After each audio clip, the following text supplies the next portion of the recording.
श्री स्वामी समर्थ. आजचा माझा daily blog थोडासा वेगळा आहे आणि परिपूर्ण घरगुती आहे. आज मी तुम्हाला हिरव्या फुलावराची भाजी कशी बनवते ते सविस्तर दाखवणार आहे.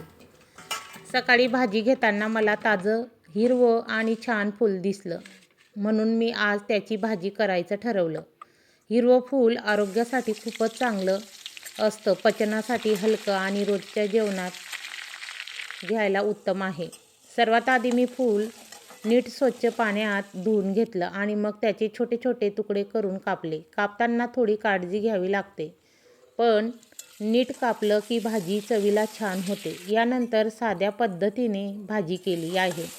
कमी तेल, घरातले मसाले आणि थोडं प्रेम एवढंच पुरेसं असतं.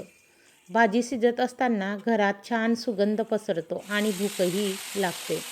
भाजी तयार झाल्यावर मी जेवणाची थाळी तयार केली. त्यात हिरव्या फुलावराची भाजी, गरम गरम चपाती आणि बाजूला लिंबाचं लोणचं घेतलं.